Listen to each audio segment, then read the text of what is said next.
fried chicken, Ala, Jollibee. Jollibee. At sa mga viewers namin na gustong matuto kung paano namin ginawa to, Susunod na vlog. sa susunod na vlog, panoodin nyo.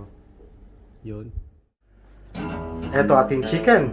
Nahugasan na to, pero ito-brine muna natin bago prituhin para ma-maintain yung juiciness after frying.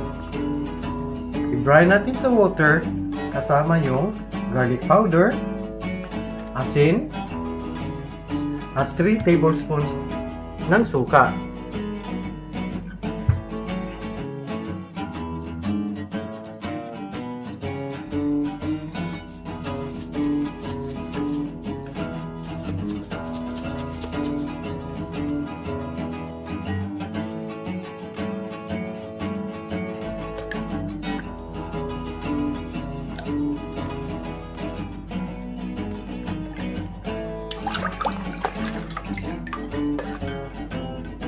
I-brine natin ng 30 minutes to 1 hour.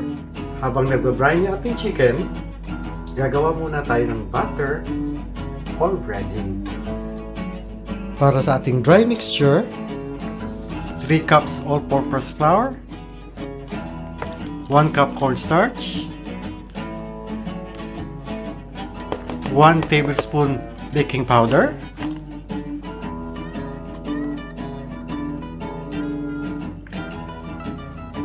1 tablespoon paprika,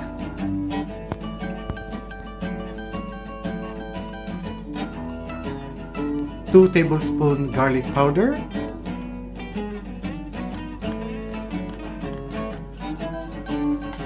1 tablespoon of salt,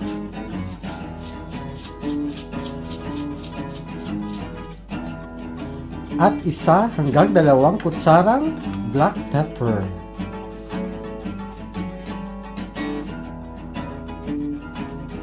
Tapos, haluin na ng mabuti.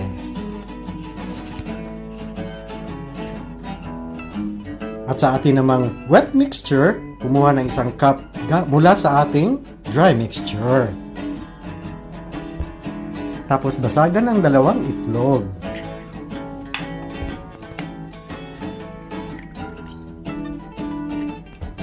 At lagyan ng 1 kutsarang suka.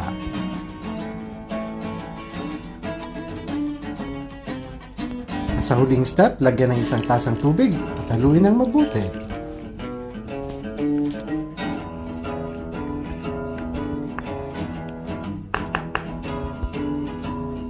Makalipas ang 1 oras ng pagbabrine, tanggalin lang natin yung brine solution at haluan natin ng suka, 1 tablespoon, at 2 tablespoon garlic powder. At haluin. Ibabad na natin ng 10 minutes at pwede na nating i-coat ng butter or breading. Yan, pwede na natin i-coat yung ating chicken. I-coat muna natin yung chicken sa dry mixture.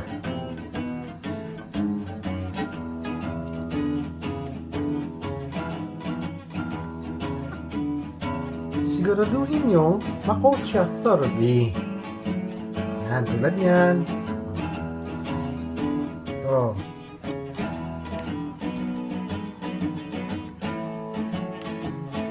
Tapos ilubog natin sa wet mixture.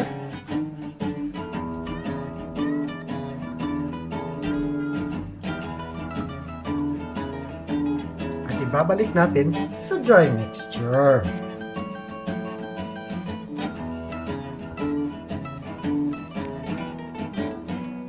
Pwede na itong prituhin.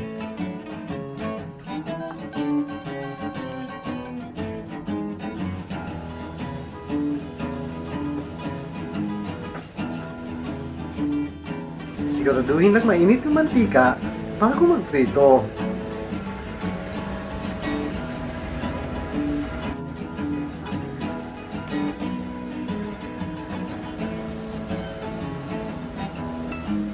Another one.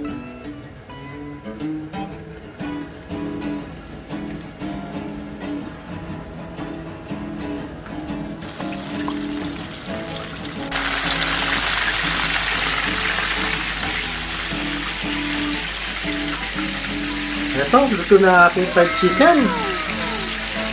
Ready to eat na.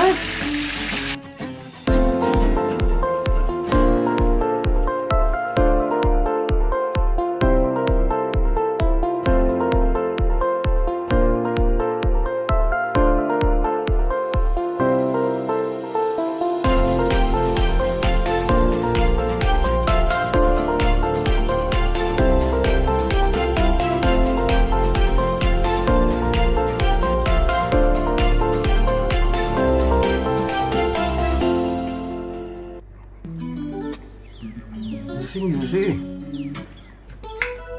Parang dalang binurahin. Juicy yung laman. Juicy na.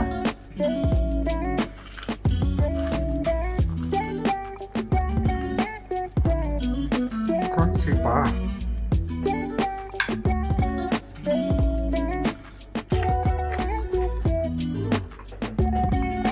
Rapsa. Kain na.